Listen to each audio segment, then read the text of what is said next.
Well, oh boy, it's time now for Mr. Nailsin Sunday Comics. And now for some romance.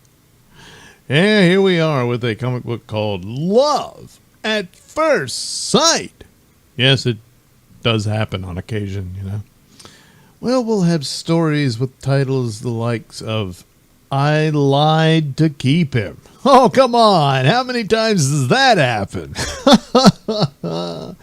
Warned against her. Oh, boy, didn't everybody warn you? Yes, they did. And now they can all say, I told you so. Yeah. So those two and other exciting romances, probably featuring this lovely lady. Doesn't she look sweet? But wait. Is there something behind those eyes? Well, we'll find out, won't we? So, oh, look, but first, oh, man, look at all these great romance comics you can get. They're fascinating, exciting, different. From Ace Love Comics, they're the best in romance. Buy all 8 at your newsstand. So, let's see, we have Real Life Secrets. None of that fake stuff. What's the point of learning fake secrets? You're going to want the real ones. Then there's Real Love. Screw fake love, and yeah, they're screwing there, but nevertheless, get some real love. All romances. Huh. Like all of them? Glamorous romances. You know, people who have a better life than yours. All love. Wow. All of it. Man, all you need are these comics. You get it all. Revealing romances. It's probably a little naughty. Love at First Sight, of course. Love experiences. Well, wouldn't that be encapsulated by all of it? Well, whatever. You have 8 choices from your friends at Ace Comics. Oh, yeah. Well, let's get this started. Warned Against Her. Oh, yeah, by Sam Cooper, I guess. Anyway. Julie, darling, I can hardly wait to tell Cynthia we're engaged. I'm sure she'll love you at first sight just as I did. They're going to be a throuple? When I fell in love with Tony Blake, there was nothing to warn me that I'd have a rival in his sister-in-law, Cynthia. It was my first experience with a woman. Go on.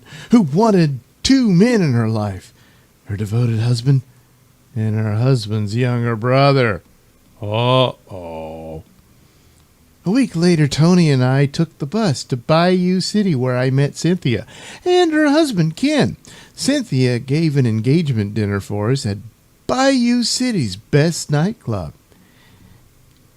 Julie, you must come to Bayou City to visit us after your graduation. We want to get really acquainted with the girl Tony intends to marry. Why, I'd love to. Them, I guess. Something. Before our wedding. Perhaps Tony can go north with me and meet my folks. Oh, Tony, I left my evening big at home. It has all my makeup in it. And Julie doesn't use the same shade, so I can't borrow hers. Would you mind terribly, darling, running over to the house and getting it? Well, of course not, Cynthia. I'll be back in a minute, Julie. Oh, Julie's already pissed, you say. The meow meow has begun. At frightened me to see Tony trot off obediently at Cynthia's command. She gave me an oddly triumphant glance. Oh, yeah, she's marking her territory, you know. Oh, don't be upset, Julie. I'm always forgetting things. Tony spoils me by running and getting them for me. Tony's lived with us since we got married 10 years ago. We're just one happy family. I'll bet. There was an odd note in Ken's voice, and he looked almost sorry for me. Then a friend from another table came over and asked Cynthia to dance. It's awfully nice of you and Cynthia to ask me to visit you after graduation, Ken. Let's go outside. I've got to talk to you, Julie. I wonder if Cynthia will break up this romance the way she's done with all the others. Outside, the moon shone down on the bayou, choked with, blossoming water lilies. To my astonishment, Ken warned me against Cynthia. See those pretty flowers, Julie? They're mighty sweet looking, but they choke the waterways. They can kill you, too, if you fall in. The roots catch you. You can't get free. Cynthia is like that, Julie. My wife, Cynthia. What? I said my wife, Cynthia. Julie, I know you're the right girl for Tony. I warn you. Cynthia will do everything to separate you two. But don't let her do it, Julie. I love my wife. Why, I'll never know, but she doesn't fool me for an instant. Except you'd stayed with her for 10 years. Well, anyway, when we went back to our table, my heart was thudding with fear. Oh, hello, Julie. I just asked Tony if he doesn't think you and he are rushing into marriage. It's always best to wait a while. I think, to be sure. Tony and I belong together, Cynthia. Well, we'll see about that. I still worried about Cynthia when Tony and I were back at college. I know you loved Cynthia when you met her. Oh, I knew you'd love Cynthia when you met him. Wasn't it swell of them to give us the engagement dinner? Sin's a peach. Ken's nice, too. I like him. I really do.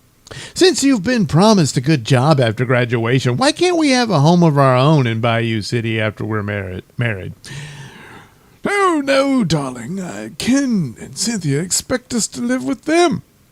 Besides, I don't think there's a house available in Bayou City. What about a trailer house? An apartment? Cynthia and Ken came to our graduation, and immediately Cynthia started making me uneasy about the future. Julie, you look a little tired. I hope you haven't been studying too hard. Maybe it would be better to wait a month or so and have a lovely autumn wedding. The quiet wedding we're planning won't be any strain, Cynthia. Graduation day is sort of a final, isn't it? Almost like a wedding day. By the way, Tony, I heard a wonderful job open to a college grad with just your qualifications. It's in South America, but no married men need apply. What is it, Cynthia? What is it, Cynthia? I might be interested, except for no married men clause. I knew Cynthia was trying to sell Tony the idea that marriage would hold him back. I knew, too, that when he'd broken with me, the job would suddenly fall through, because Cynthia was never going to give Tony up.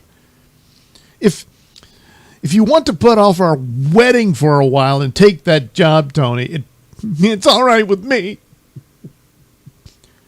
Well, it isn't all right with me, Angel. You and I are getting married just 2 weeks from today. The next day, Tony and I took the bus to Bayou City. I hated to go. You poor dears. How tired you both look. Julie, you should have let our friends the Drakes drive you down instead of coming on that old pokey bus. Afraid my little Julie can be a bit stubborn at times. She insisted on taking the bus. From then on, Cynthia succeeded in putting me in the wrong and keeping me and Tony apart. It reached a climax the night I wanted to go out and look at the moon with Tony. You're very young and inexperienced, Julie. But even you should realize that when Tony's boss is coming over to talk business, it's stupid to suggest billing and cooing under the moon. Sorry, I didn't know Mr. Corner was coming over this evening. Mr. Carter brought his beautiful 17-year-old daughter, Aileen, or whatever the hell, along with him. Aileen made a big play for Tony, and I played right into Cynthia's hands by showing my jealousy. Darling, I'd be the last person to criticize anybody Tony likes, but are you sure you and Tony are well suited? He isn't the type of man who'll stand for jealousy in a woman. He was quite annoyed with you tonight, I'm afraid. Well, gee, they cut out the best part. Anyway. I was annoyed with him, too. But don't you worry about us, Cynthia. It's sweet of you to be so concerned, but we can work out our own problems. One afternoon, when Cynthia wanted me to do an errand in Bayou City, she asked a neighbor, Pierre Bossart, to drive me there and back. What are you doing here, Pierre? What are you doing here, Pierre? I thought after the last run-in we had, you'd had sense enough to stay away. Tony! It's all right, Julie. Tony's always been jealous of me. Once I took a girl away from him. All right, Tony, I'm going. What a contemptible way for you to act, Tony. Pierre was a perfect gentleman, and it was your precious Cynthia who invited him here and made him drive me to town on an errand for her. Pierre is a bad lot. Don't you dare have anything more to do with him.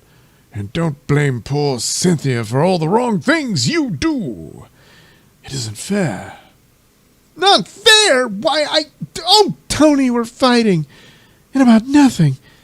Because I don't even like that dressed-up dummy Pierre.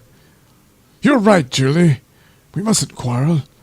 I love you so much that fighting with you tears me to pieces. Grab. The hands go slowly down to the buttocks. But in the next day, Cynthia managed to provoke other quarrels between Tony and me.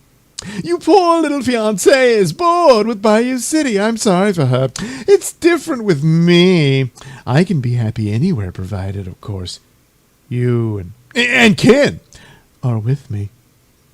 Do you think Julie is really bored here? You don't think she's getting tired of me, do you? I wish you wouldn't worry about me so much, Cynthia. As a matter of fact, I'm not a bit bored with Bayou City. No, I like it here. And I'm very busy looking for a house for Tony and me. We simply can't impose on you and Ken by living with you. Looking for a house, Julie? Why, we're very comfortable here. I don't want to live anywhere else. It's time you grew up, Tony, and found out you can't have your cake and eat it too. If you marry me, we'll have to have a place of our own. I shouldn't have flared up like that. But I was furious at myself and Tony for not seeing the score. Julie doesn't want to... excuse me. Julie doesn't want to stay here with us, Tony. I can't see why not. I've tried so hard to make her welcome. After lunch... Can't you understand, Julie? Cynthia's always been swell to me. I owe her a lot. I can't bear to see her hurt. What about my hurt, Tony? What about me? The quarrel went on and on. Cynthia had managed to put me in the wrong all the way. Cynthia said all along you didn't like her. I thought she was wrong. Why can't you see how swell she is? Look how pretty she is. Look at those tits. Oh, my God, that ass. Oh, everybody else does. I won't give up tamely, Tony. I love you too much.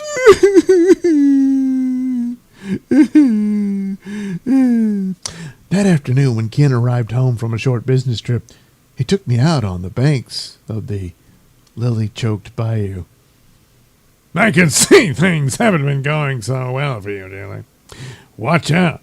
I warned you Cynthia's out to separate you and Tony. I wish I knew what to do. Ken, I love Tony like my very life.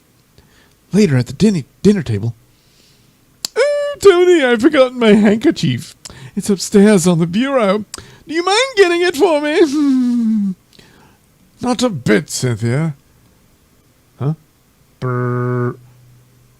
I must bring in the dessert. It's Tony's favorite.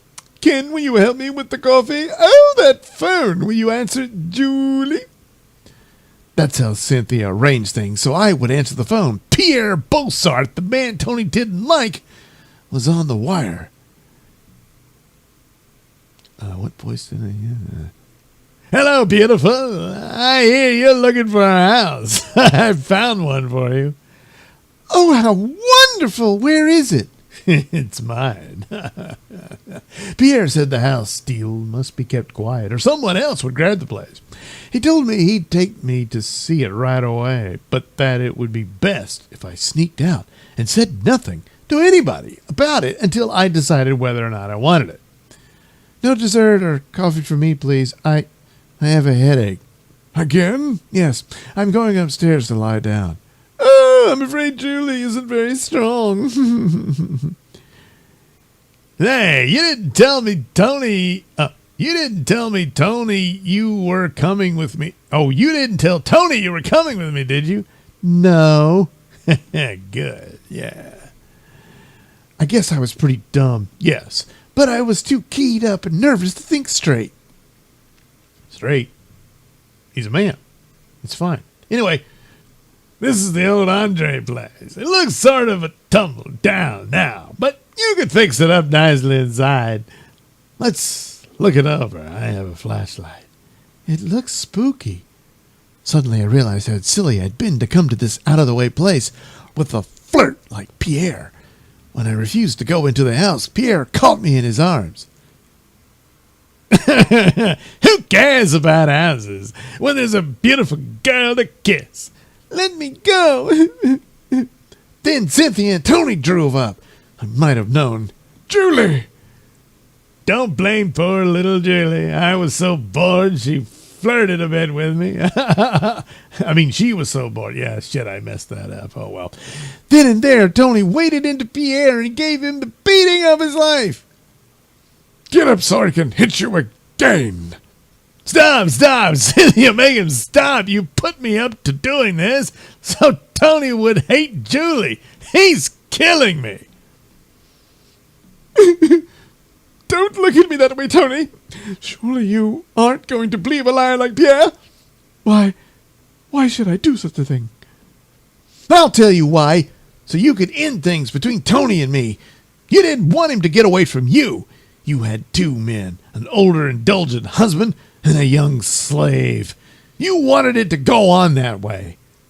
You're right, Julie. She's made me, do things. But I see it all now. Oh, I've been such a fool. I was blind about Cynthia, Julie, but my eyes are open at last. It's you and I. From now on, dear. Oh, Tony. Tony and I are married now and very happy. We live in the old Andre place, and we're having fun turning the old wreck into a home. We see Ken and Cynthia occasionally, but she's very cold to us both. She doesn't exist so far as Tony is concerned. He's free of her clinging spell at last.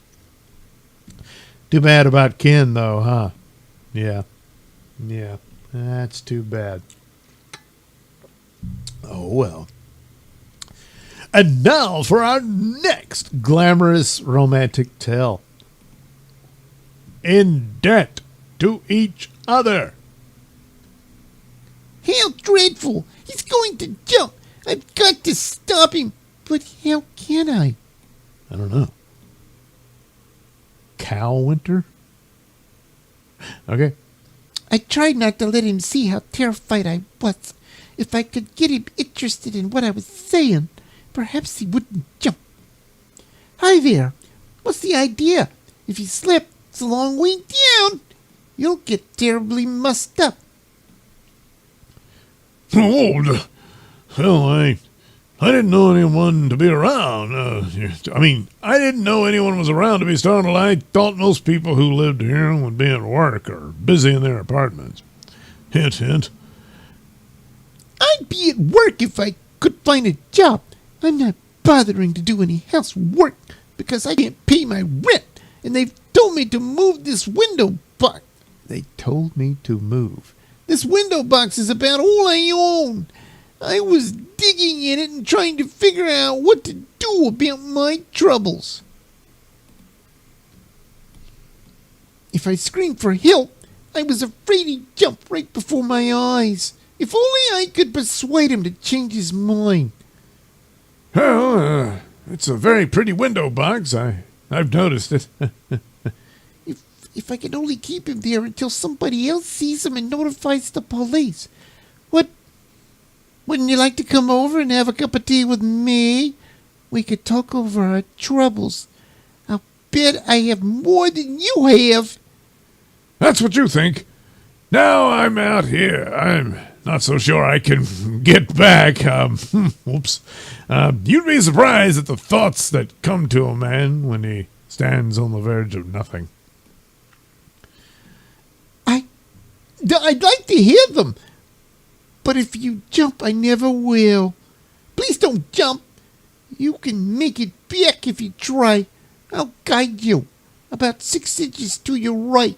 The ledge gets much wider. Work your way over.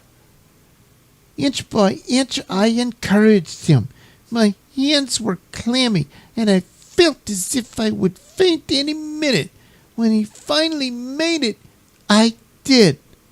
Hey there, what's the matter? I didn't hear his knock on the door, but when I regained consciousness, he was with me. I'm sorry I frightened you so badly. Forgive me. I remembered the time I had felt life wasn't worth living. That awful day when Eric told me he wanted to break our engagement. But even then, suicide never entered my mind. Oh, how could you, you coward? No matter how bad things are, no one has any business doing a thing like that. To deliberately try to kill yourself. Oh, it's horrible. Well, I didn't. Calm down. So you thought I intended to jump? You're sweet, and you're brave and gallant and a fighter, too. A man could go for a girl like you, yeah. Suddenly he kissed me on my angry mouth. Then he kissed me again. Elsewhere, leaving me weak and trembling and furious. Oh, how dare you, what kind of a person are you anyway? I think you're crazy. I'm Rory Page, and I'm a psychology professor. I didn't care whether he taught psychology or not. How dared he almost scare me to death, then break into my apartment and act in this outrageous manner. I teach psychology at the university. The assignment for tomorrow's class is the suicidal mania. That's why I was out on the ledge. I was trying to see how a person would feel with nothing but space staring him in the face. I didn't realize I wouldn't be able to get back. Yeah, that was pretty stupid. But if it hadn't been for you, I would have been a goner. So I figure, I owe you a roll in the hay, I wish you'd go home, and the next time you try any of your crazy experiments, go out on the side of the building where I can't see you. Oh, don't be that way. After all, you did save my life, and I'm grateful. Besides, you invited me over to tea. You said you had troubles, that you were out of a job and too broke to pay your rent. How would you like to work for me? How much for a job with your hands? I wonder what kind of job Rory Page could give me. I mean, I can't make it more clear, you know. I can hardly believe you have no money. I mean, look at you. God damn, yeah, look at that. You were digging in the window box with a silver fork, and these are beautiful china cups. Those are things of the past. I've sold almost everything. I've been eating canned beans and wearing out my shoes looking for a job. I don't want the crowd I know feeling sorry for me. Then, in spite of myself, I began telling Rory of my past. The days when I was a beautiful debutante, dazzling the stag lines, about Eric, the man I loved.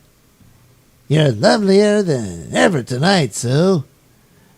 About the gay luncheons he would give. I'd gone to at smart restaurants, the cocktail parties at B's or Charlene's, dinners and dancing with our whole crowd. Every girl in our set was crazy about Eric then, but he loved only me. And then I told Rory about that fateful day when our lawyer called me to his office. I'm sorry, Miss Rutherford, but your father's unwise investments before his death swept away the entire Rutherford fortune.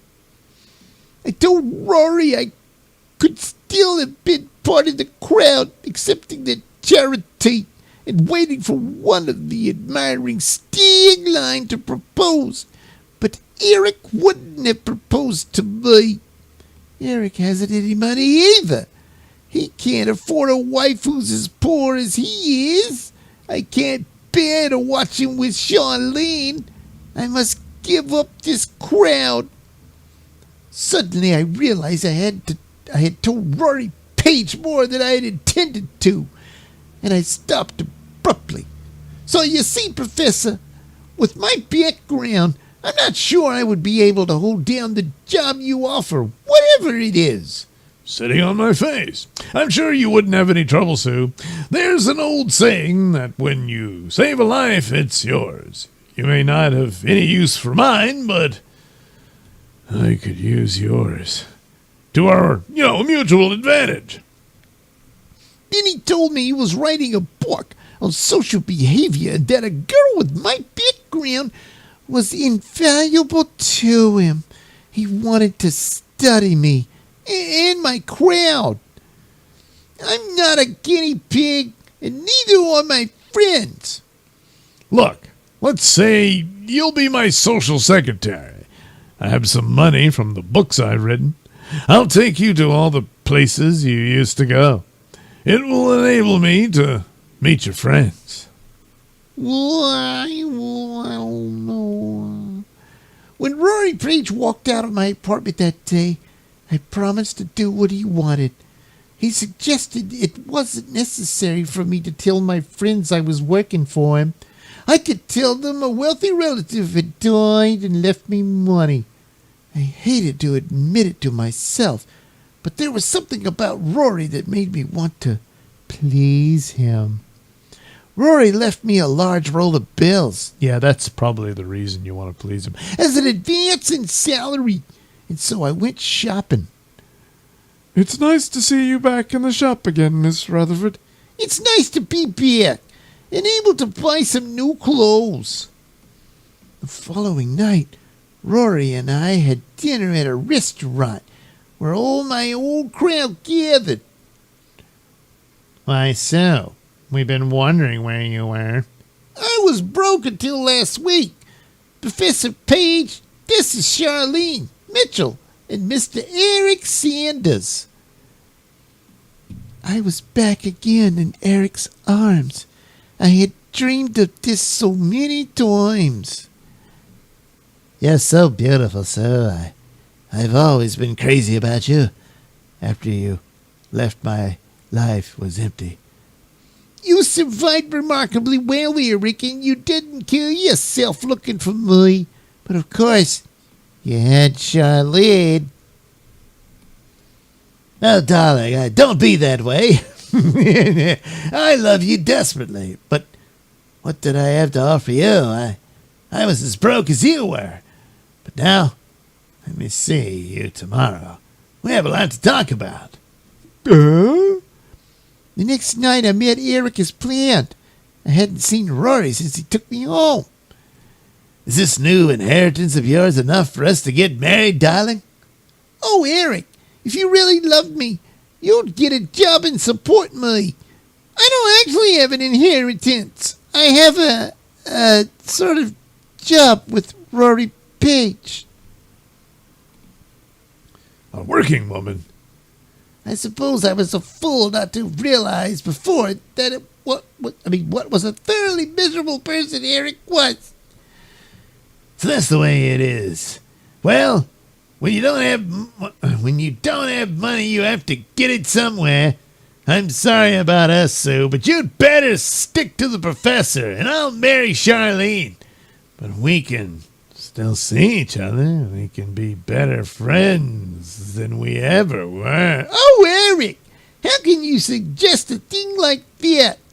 I knew now that Eric had been part of a dream that was gone forever.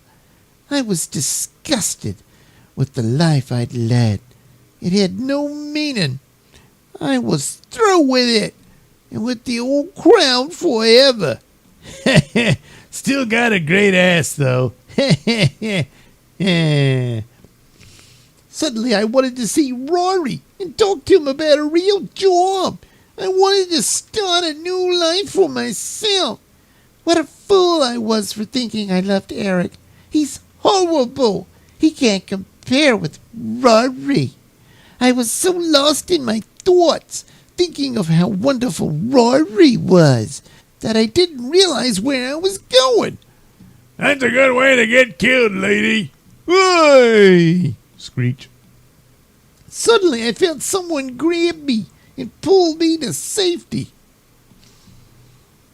I done forgot the voice I used for this guy. What are you trying to do? Get yourself killed? I didn't hire you to give a performance like I did the other day. The class in suicidal mania is over. Rory, where did you come from? I was just thinking about you. Oh, yeah? I was on my way to have cocktails with Charlene. She asked me last night. You don't have to study Charlene. She's the same kind of goyle I used to be. And they don't come much dumber than that. If you've got to study someone, you can keep on studying me. Please take me home, Rory. I knew that Rory Page was the most thrilling man I'd ever met, and I didn't want to lose him. You hired me for an experiment, Rory, because you felt sorry for me, and because I'd saved your life. You said when you saved a life it belonged to you.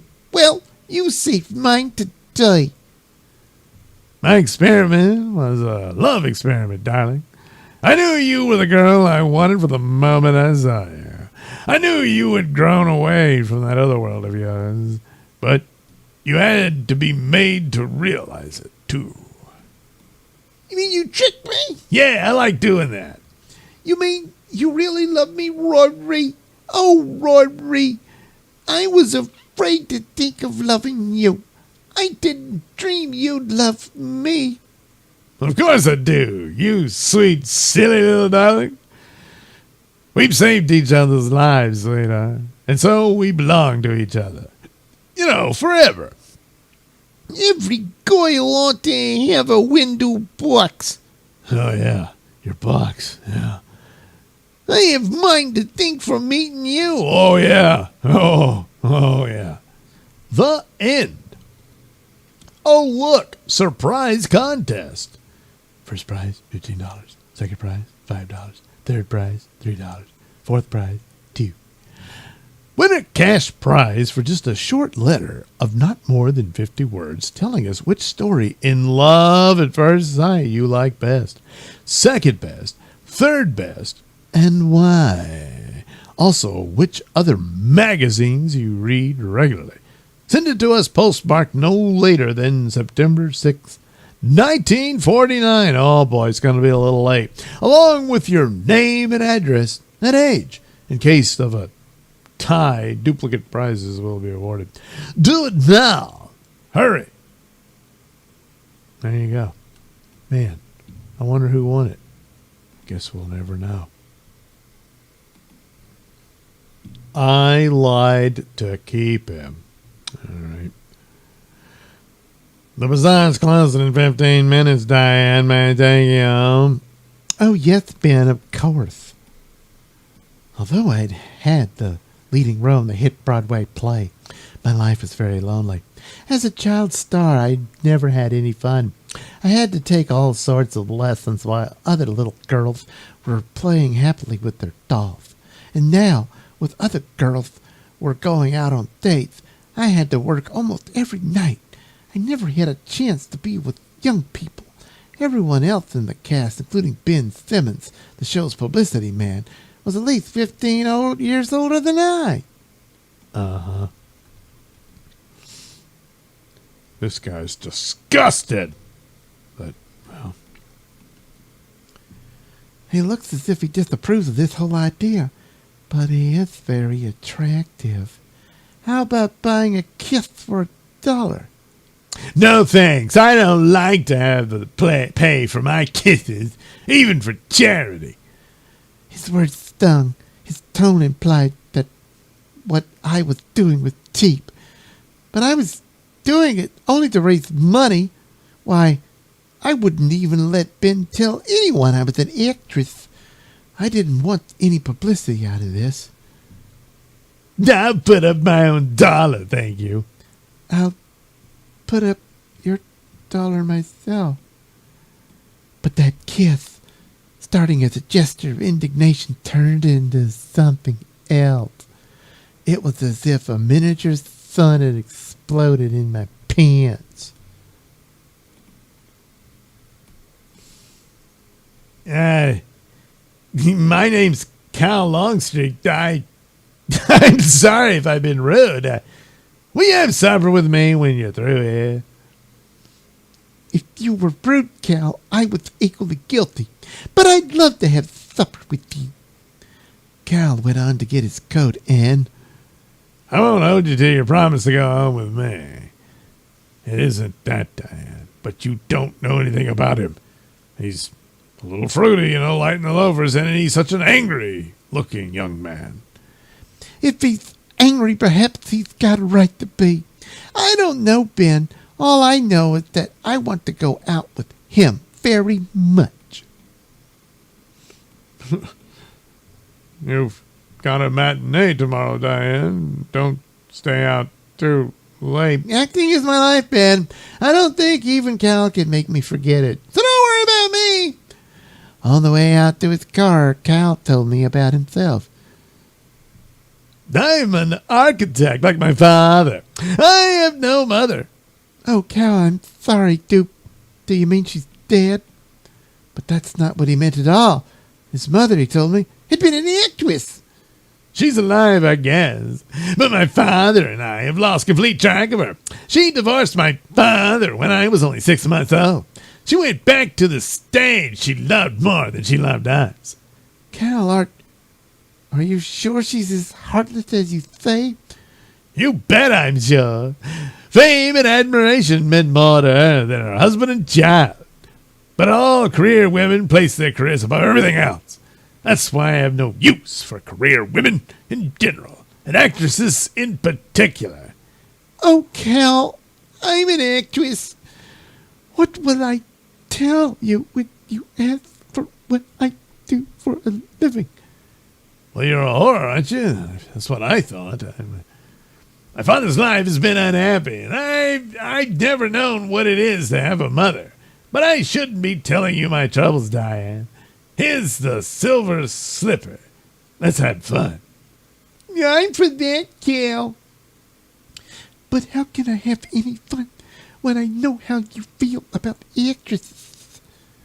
The silver slipper was filled with gaiety and brightness.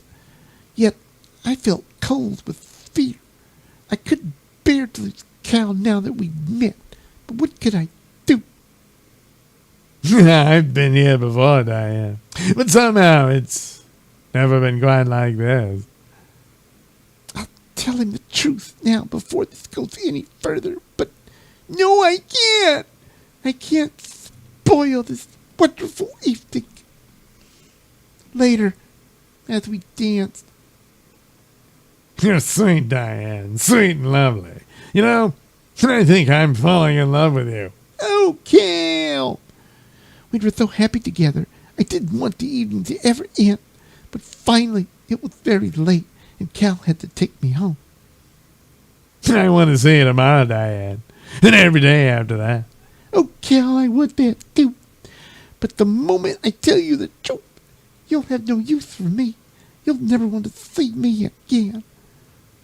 And then came the dreaded question.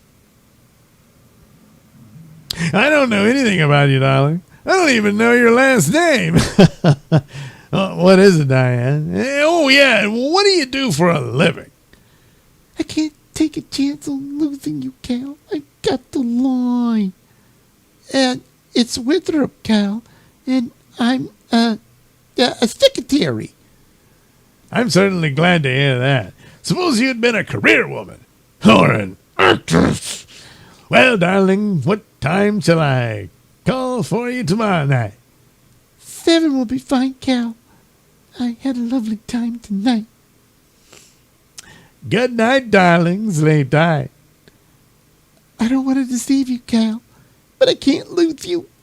I'll find a way to tell you the truth, darling, to show you how wrong your bitter prejudice is.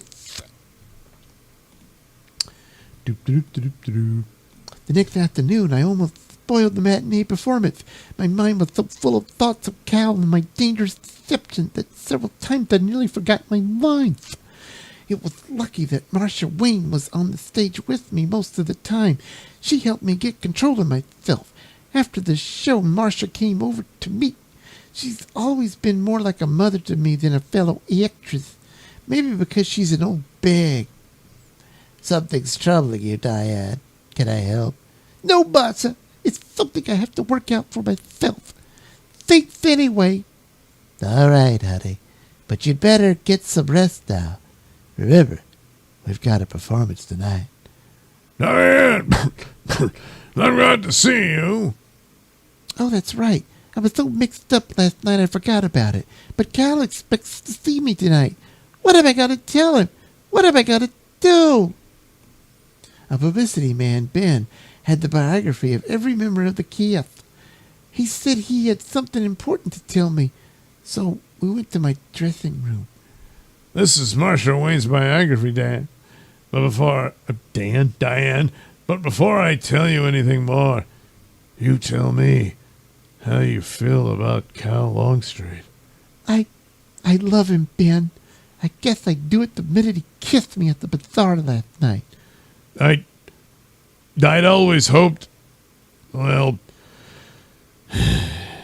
Never mind that now, Diane. Here's my news. Marcia Wayne is Cal's mother. Marcia is Cal's mother? Oh, Ben! It's almost like incest because I thought of Marcia as my mother. Of course, she isn't, but I don't know. I guess I'm kind of stupid. Anyway, after Ben left, I sat thinking. I didn't know what had gone wrong years ago between Marcia and her husband, but I did know Marcia. And I felt that no matter what had happened then, she'd want to be reunited with her husband and son. But feeling the way he does, Cal would only cruelly reject his mother. And how could I tell Cal about his mother without exposing my own deception? Oh, Cal, am I going to lose you after all? Suddenly I remembered that Cal expected to see me that night. I found his business phone number in the telephone directory. Cal, I'm terribly sorry, but I won't be able to see you tonight. My boss is leaving unexpectedly for California tomorrow morning, and I have to work tonight, even though it's Saturday. Well, If you have to, all right. We'll make up for it tomorrow, darling. I miss you, sweetheart. The next night there was no performance. Cal called for me at my appointment. I resolved to tell him the truth, the very first thing. But he insisted excitedly that I come home and meet his father, so I didn't get the chance. Dad, this is Diane Winthrop, the girl I've been telling you about. How do you do, Mr. Longstreet? I'm very pleased to know you, my dear. After Cal and I left his father, we went for a drive. He parked on a bluff along the river. The dreaded words I had to tell him were trembling on my lips. But suddenly he said something that set my mind in a whirl, making me forget everything except how much I loved him. I'm an architect, not a poet, sweetheart. So I can only say it to you simply. Diane, will you marry me?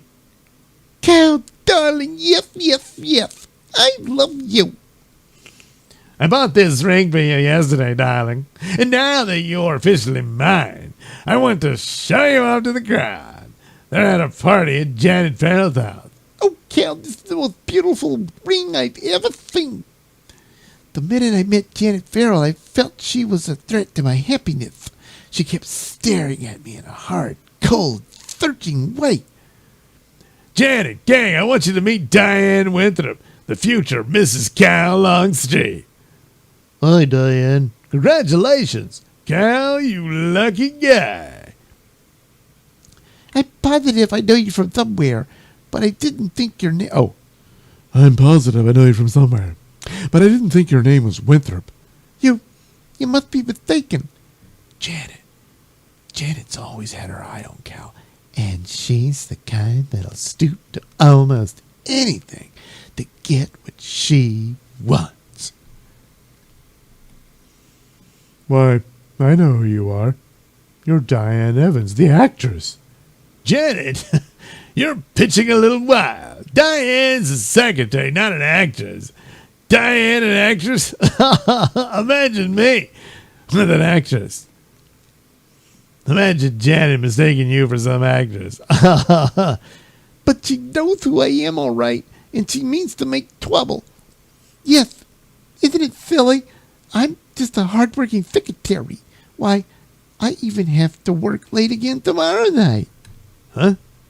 Oh, well. My premonition was right.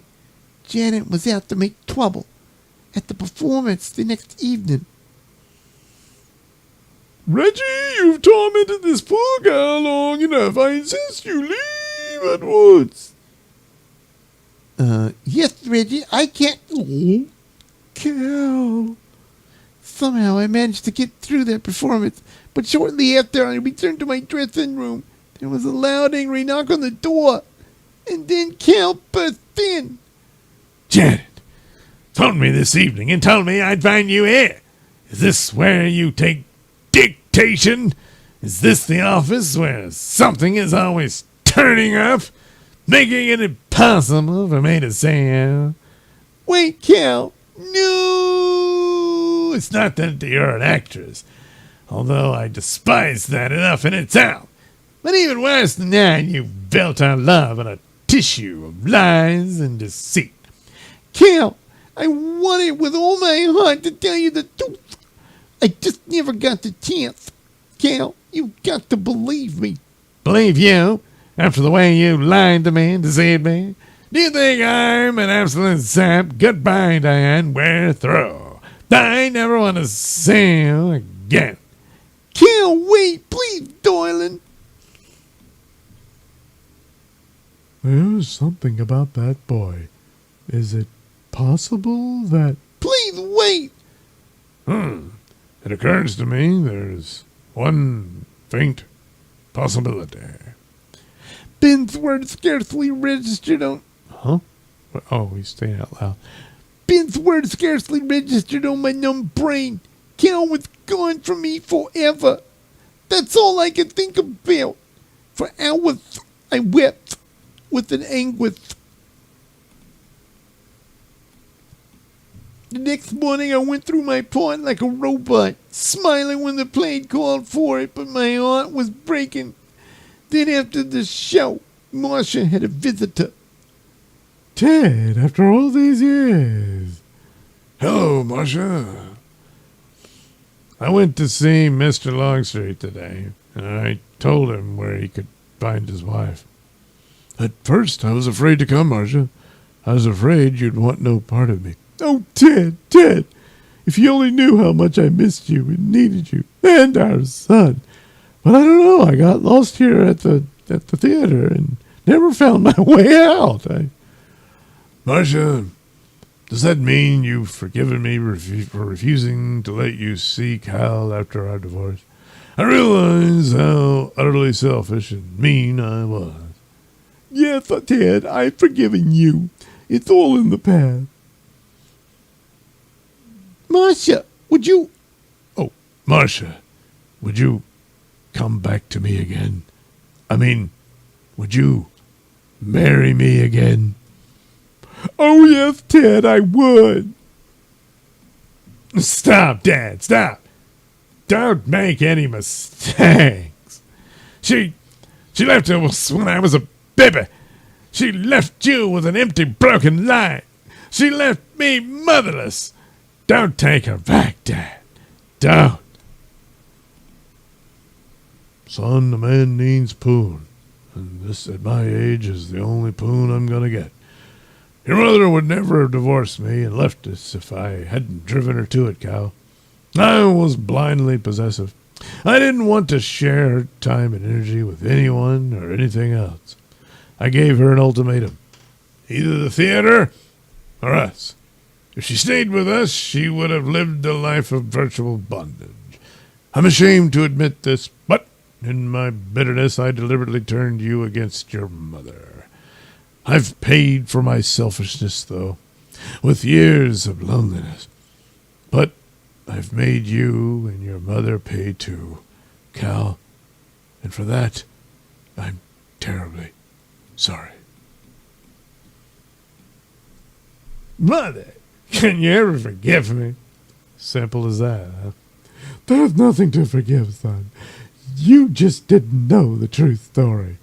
But there's someone else waiting to see. The true story's true. You chose the theater over your family.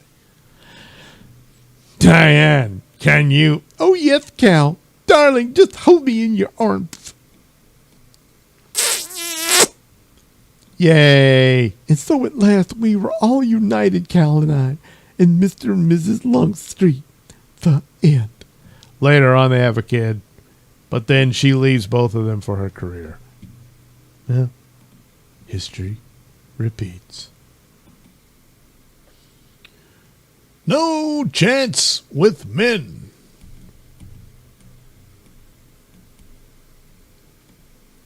It can't be that my best friends won't tell me what's wrong with me because I haven't any best friends to tell me anything. I don't think there's anything wrong with me, really.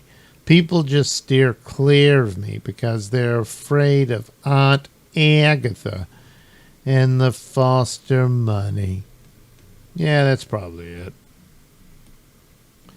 Aunt Agatha always told me complacently, "You don't have to run after any boy in this town. You're the foster heiress." But in spite of that, everyone else had a good time and I didn't. The other girls had dates. The other girls got engaged to the nicest boys. I'm as pretty as any of them, yet I'm always alone. I rode the foster horses. I drove the conservative foster cars, always alone. I sat in the big, imposing foster house waiting for something to happen and feeling that it never would. Plop, plop, plop.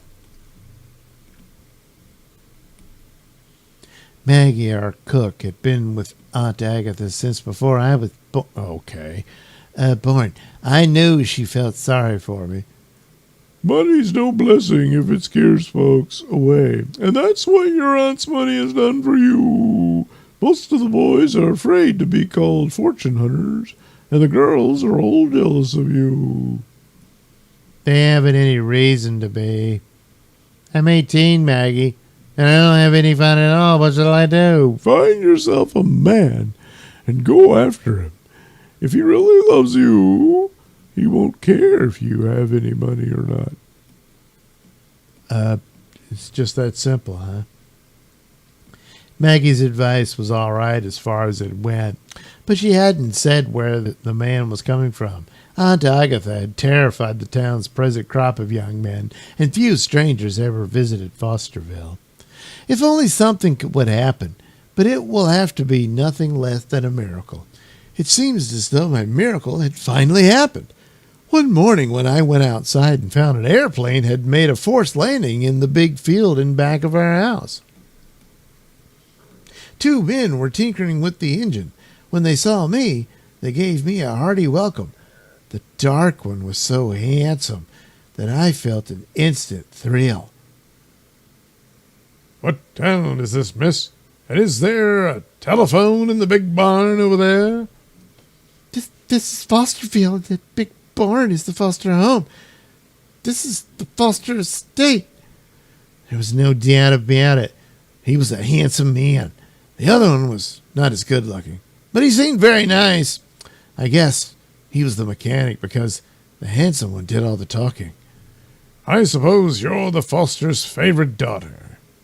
Oh, no, only Miss Agatha Foster lives here with her secretary. I'm the secretary. It was the most exciting thing that had ever happened to me. Fate had sent me 2 men, and the rest was up to me. And because Aunt Agatha had gone to Boston on business, I decided to play a daring game. Now I'll have a chance to see how I get along with men who don't know I'm an heiress. Miss Foster is away just now, but I'm sure she would want me to make you comfortable until your plane is fixed. Won't you come up to the house, Mr. Linyard. It's Cliff. He's Cliff Linyard. I'm Jack Bates, his mechanic. You're always too prompt with names, Jack.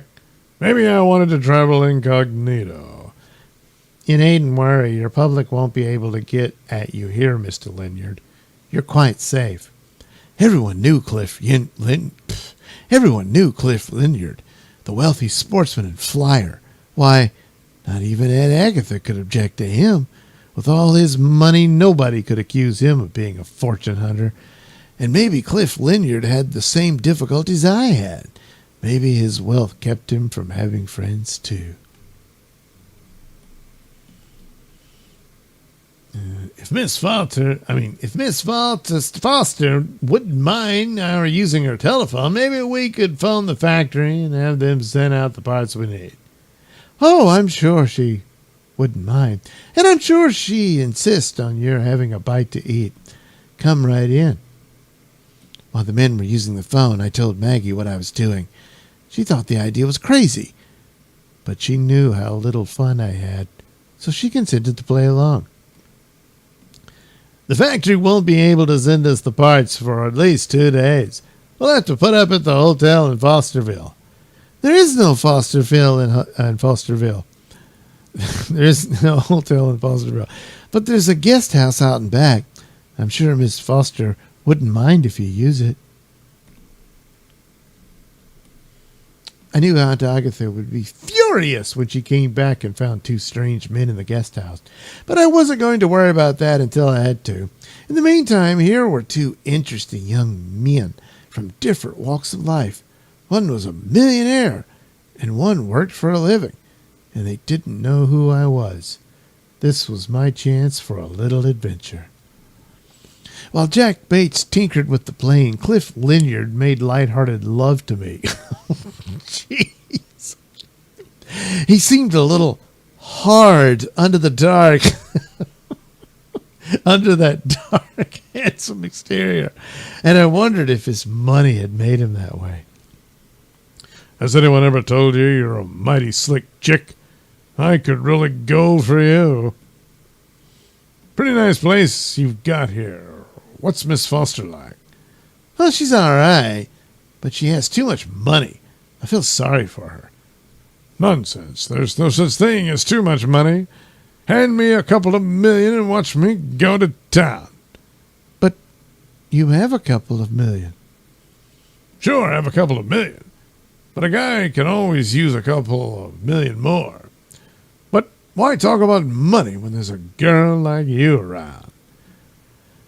I had been waiting for this moment, but Cliff Linyard was kissing me as though he were doing me a favor. A little secretary to Hick Town.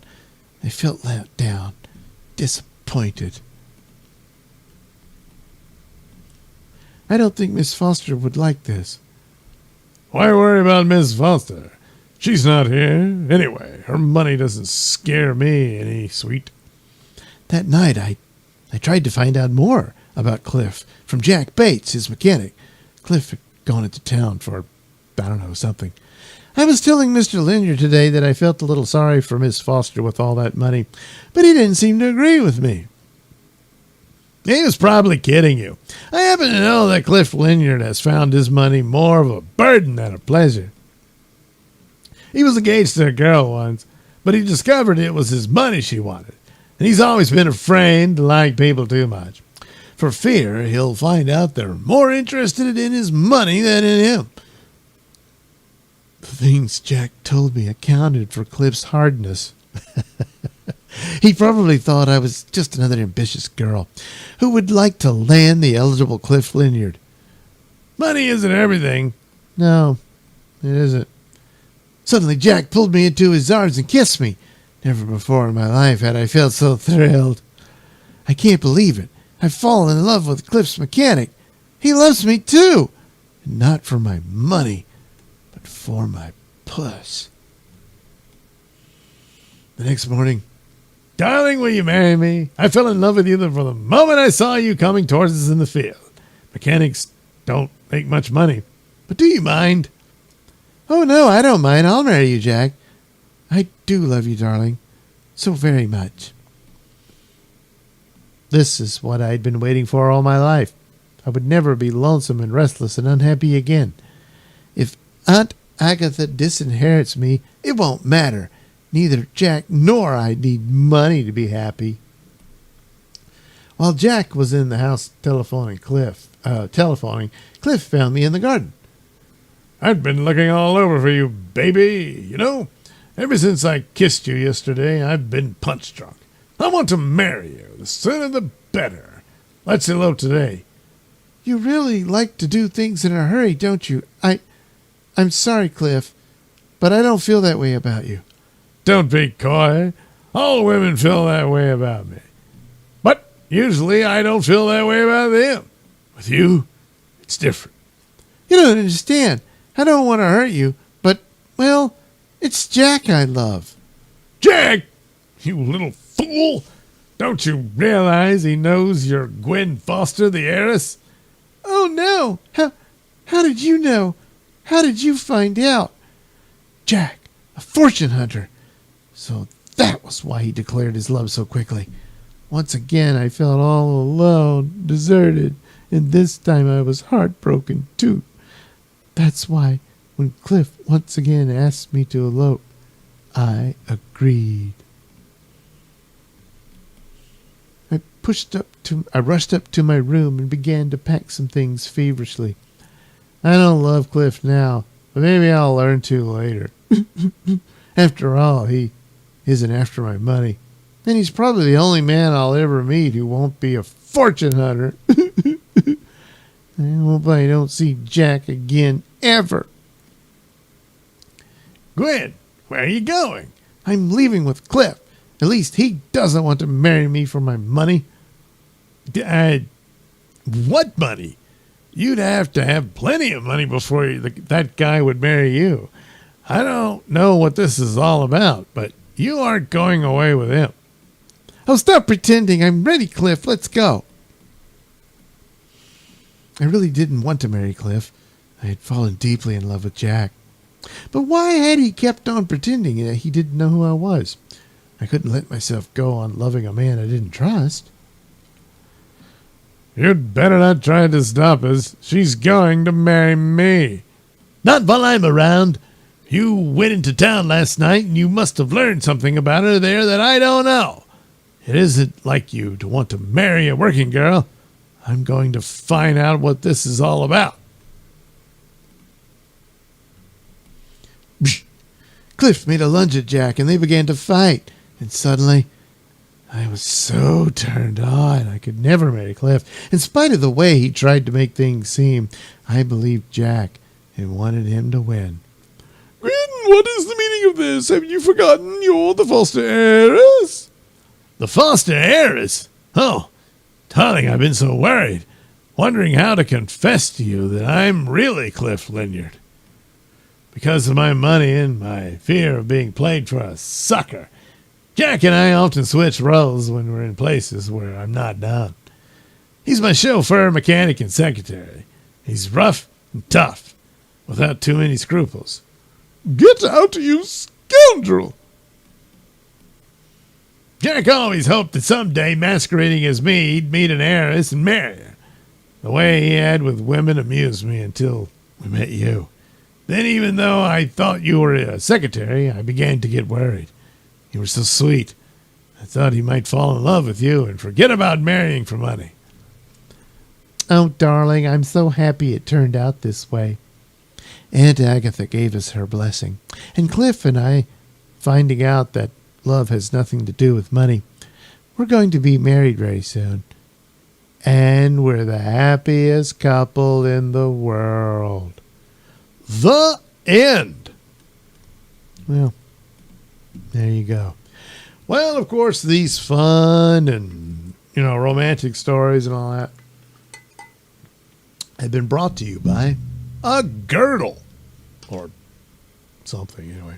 Have a slimmer, youthful, feminine appearance instantly. Reduce your appearance. Look and feel like 16 again.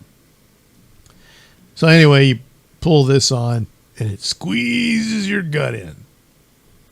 Kind of like a girdle, but I guess a girdle mixed with panties or some shit. I don't know.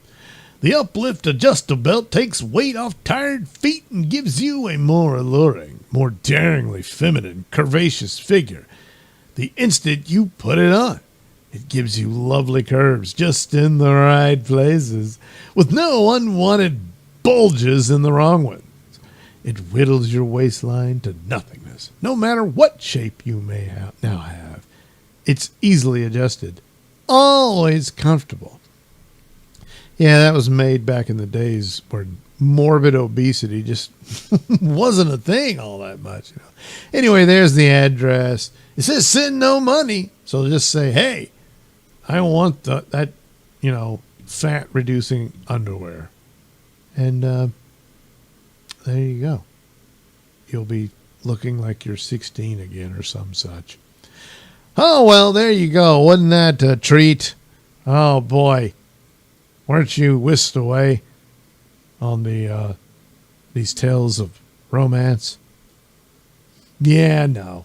Anyway, well, we'll revisit this one again later at some point. But next time, well, I don't know. Maybe science fiction, maybe horror, maybe crime, something like that. You'll have to wait and see for the next exciting episode of Mr. Nailsin's Sunday Comic.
All right. I guess the audio is not going to work with the shared screen, at least not the normal way.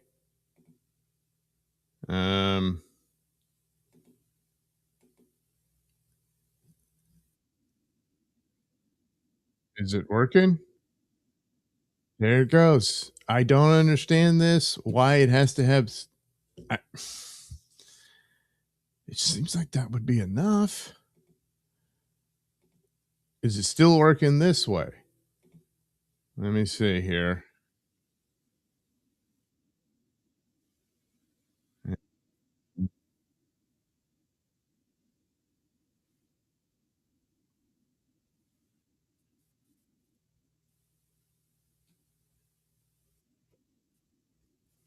All right.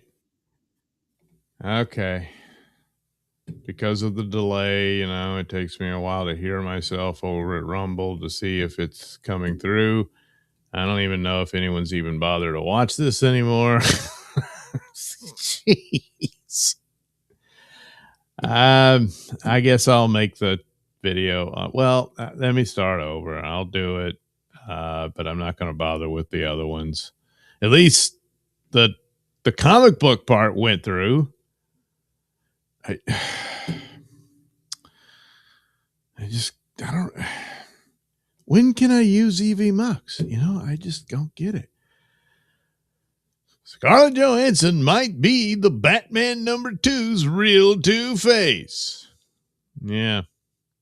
So basically, the article covers speculation that I was hoping could be avoided, but I don't know. It's looking like this might be the case. So, new casting chatter suggests Scarlett Johansson's role in the Batman part #2 may be far bigger and darker than originally thought, and that she indeed might actually be Two-Face. This is a terrible mistake, a terrible idea, but more than likely what they're going to do.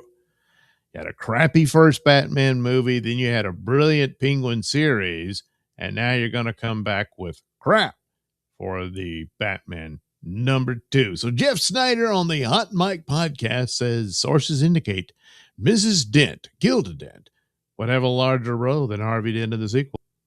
If that's the case, it isn't a stretch to think Mrs. Dent having a larger role would be Two-Face. Yeah, that's a problem. Also recall how director Matt Reeves has said the villain hasn't been done before. So, meaning there hasn't been a female Two-Face. Wow, how groundbreaking. Yeah. Earlier reports linked Johansson to Gilda Dent, Harvey's wife. But Snyder's latest info hints that her character may be more central than previously believed. In the Batman Earth 1 graphic novel, Harvey Dent has a twin sister named Jessica Dent. Jessica becomes mayor of Gotham and later takes on a Two-Face-like identity after her own personal crisis. Yeah, Harvey Dent gets his face burned off, and as he's dying, his sister freaks out, breaks down, and then hugs him, burning her face while his face is burning. And so she becomes Two-Face, taking on aspects of her brother's aggressive personality and stuff like that. But it played into they're twins and the duality and everything. So that's what they were doing in that, alternate universe story. Okay, but for your movie franchise, this is a terrible idea. So if Reeves is drawing from Earth 1, Johansson could be playing Jessica Dent instead of Gilda. Well, but Snyder's already said Gilda Dent, Harvey's wife. So, and then he says, or some combination of both. Ew. Giving her a path that leads directly to villainy without the traditional Harvey Dent arc. So I suppose you would have Gilda become Two-Face instead of Harvey in this one. Now, in the Long Halloween, Harvey Dent's tragic fall into becoming Two-Face is one of the story's core arcs. The comic also gives Gilda Dent a surprising twist. She's implied to be the original holiday killer, secretly murdering mobsters in hopes of giving Harvey a better wife, adding a darker layer to her character. Reeves could also be loosely adapting the story, part of the story, for the Batman part number 2.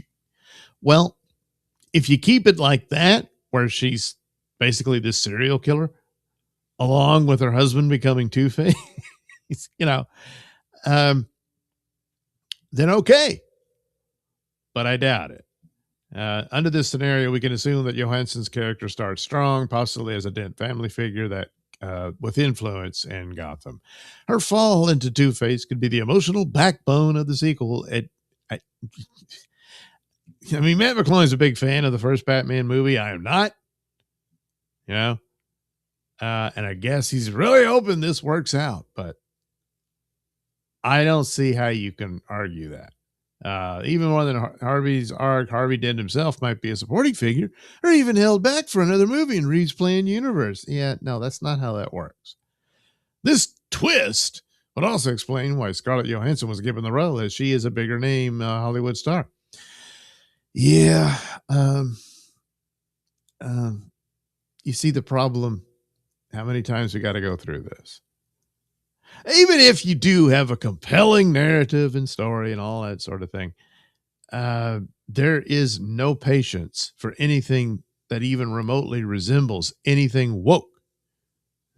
However unfair it might be in some circumstances. And here, I don't know how you argue it isn't, but however unfair you do it, if people get a whiff of wokeness in your movie or TV show, it's dead on arrival. So this is a bad idea. I don't care who plays the role. It's a terrible idea. Now, her being Gilded and going through all that and desperate to be with her husband so that she becomes the holiday killer or something like that, wouldn't be able to capture that the way the comic book does, because it's this long-winded thing and you go through the different holidays of the year and all that.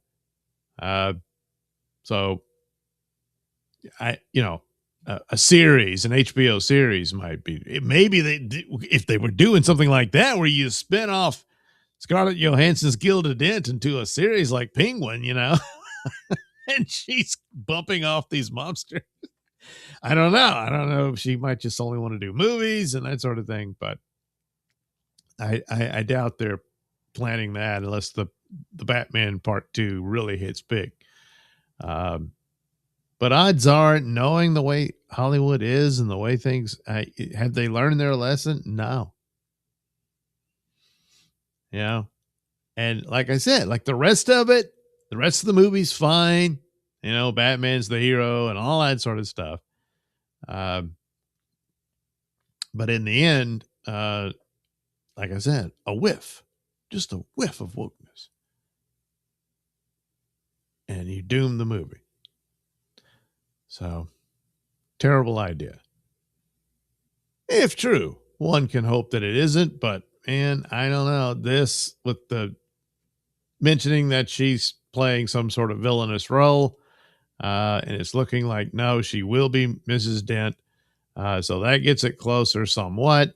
And then you have reminding that Matt Reeves says the villain hasn't been done before. So now, if it's the Holiday Killer, that's true too. There hasn't been a movie featuring the Holiday Killer, but I don't think they're doing that. So they're probably going to have Scarlett get the Two-Face scars to be Two-Face, And the story would go, yes, a combination of it, to where instead of the twin sister, it's the wife, and she becomes Two-Face after Harvey Dent is probably killed. So that's great, huh? Yeah. That's just fantastic. Anyway, there we go. There's the show. Sorry for the technical issues, which I don't understand it. I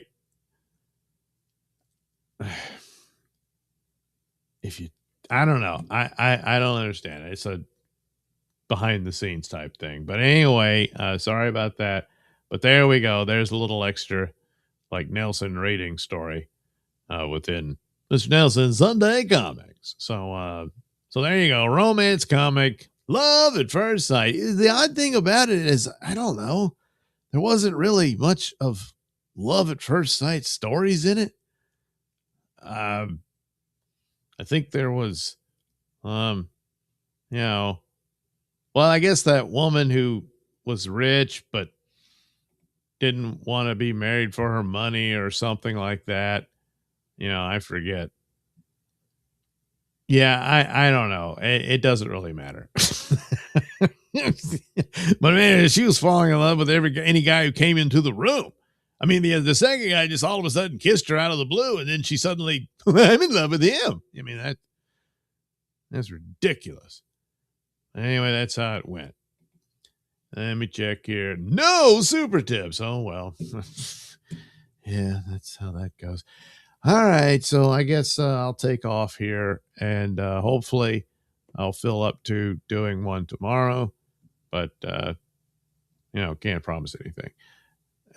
Few things in the chat. It's Jim Sharkey says it's like Garrison Keeler on shrooms. Who, me? Oh, well. Hey, Thompson, Doug Tojo was talking about you. I mean, Tommy Jordan? All right. Viraj Seth says hello. Well, hello, Viraj. Thanks for watching my attempt at a show. Yeah. Hopefully I can do a better job next time. All right, there you go. Love at first sight, huh? Yeah, I guess. All right. I'll see you next time. Have a good rest of your day.